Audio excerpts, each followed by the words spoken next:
তো বন্ধুরা, ভয়ানক ক্ষতির মুখে পড়েছে ভারতীয় নৌবাহিনী, যেখানে ভারতের একটা গোটা যুদ্ধজাহাজ মারাত্মকভাবে ডুবতে বসেছে। আর এই মুহূর্তে আপনারা স্ক্রিনে যে ছবিটা দেখতে পাচ্ছেন, এটাই হলো ভারতের সেই যুদ্ধজাহাজ যার নাম আইএনএস ব্রহ্মপুত্র। যদিও এটা এখনও পুরোপুরি ডুবে যায়নি, এবং যে ধরনের রিপোর্ট সামনে এসেছে তাতে কিন্তু সকলে মরিয়া হয়ে চেষ্টা করছে যাতে কোনোভাবে এই যুদ্ধজাহাজকে বাঁচানো যায়। কিন্তু যে ধরনের পরিস্থিতি, তাতে কিন্তু সিচুয়েশন খুবই মারাত্মক।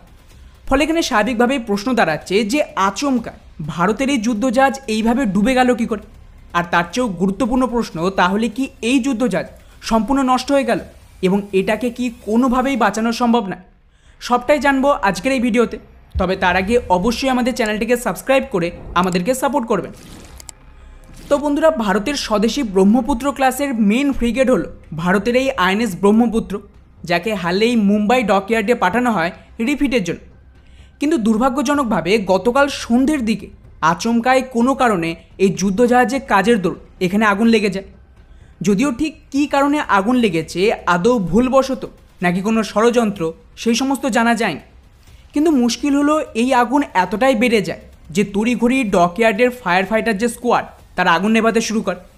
আর এখানেই শুরু হয় আসল সমস্যা।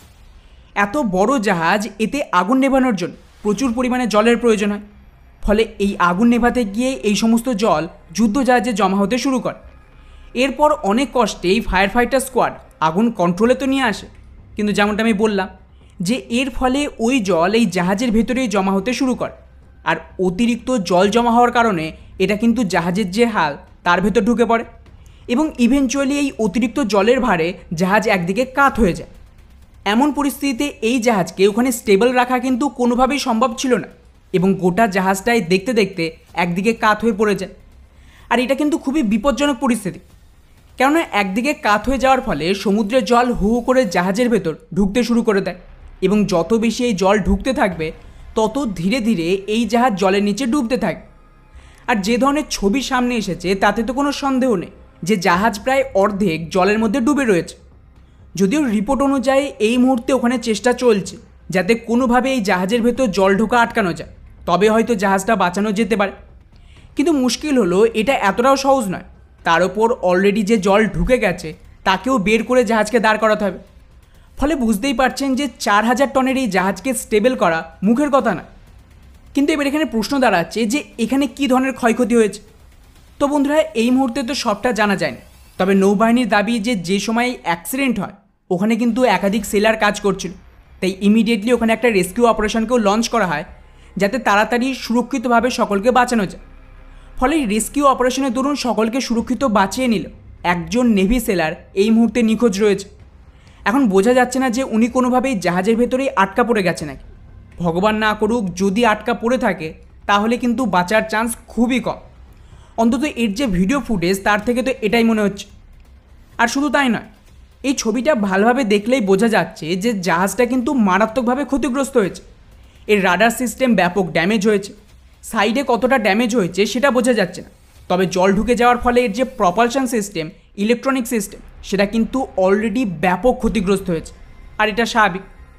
সেক্ষেত্রে আমার মনে হয় না যে খুব বেশি চান্স রয়েছে যে এই জাহাজকে উদ্ধার করে পুনরায় ব্যবহার করা সম্ভব।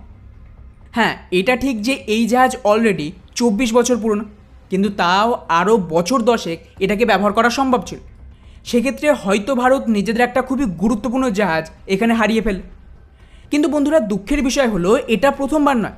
এর আগেও সেম ক্লাসের দ্বিতীয় জাহাজ আইএনএস বেতোয়াও একটা দুর্ঘটনার কবলে পড়েছিল, তাও আবার আজ থেকে 8 বছর আগে। আশ্চর্যের বিষয়, ওটাও হয়েছিল এই সেম মুম্বাই ডকইয়ার্ড, যেখানে এটাকে আনডক করার সময় জাহাজ স্লিপ করে একদিকে পড়ে যায়। আর এটা তার ছবি। আর সেই সময়ও কিন্তু এই দুর্ঘটনায় 2 জন সেলার শহীদ হয়ে যায় আর 15 জন আহত হয়েছিল।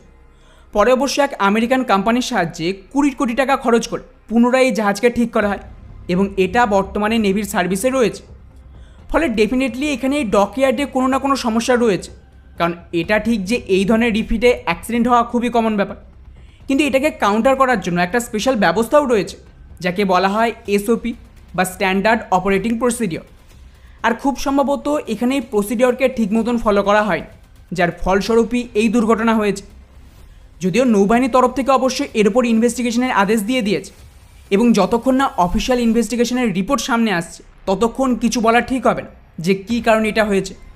তবে এখানে কিছু স্যাবোটাজ করার চেষ্টা হতে পারে, কারণ যেভাবে আচমকায় গত 7 থেকে 8 মাসে দেশে ভয়ানক সব ঘটনা হচ্ছে, back to back train accident, যার কোনো প্রপার রিজনই পাওয়া যাচ্ছে না যে কী করে এই সমস্ত হলো, এবং কোথাও কোথাও তো টেকনোলজির ফেলিয়ারও দেখা যাচ্ছে। ওদিকে আচমকায় গত 10 বছরে যা হয়নি, লাস্ট 2 মাসে সেটাই হচ্ছে কাশ্মীরে, এবং ডেইলি 2-3টে করে টেররিস্ট অ্যাটাক হচ্ছে। গতকালও তো একটা অ্যাটাক হয়েছে। ফলে সত্যি এখানে কিছু তো সমস্যা রয়েছে, বিষয়গুলিকে খুবই গভীরভাবে ইনভেস্টিগেট করা জরুরি। একই সাথে সব জায়গায় এই ধরনের ক্রাইসিস তো হতে পারে না। স্পেশালি যেভাবে এই জাহাজের দুর্ঘটনা হলো, সেটা তো খুবই গুরুত্বপূর্ণ যে এখানে যেন একটা প্রপারলি ইনভেস্টিগেশন হয়। বাকি এটাকে নিয়ে আপনাদের কি মনে হয় নিচে অবশ্যই কমেন্ট করে জানাবেন। জয় হিন্দ।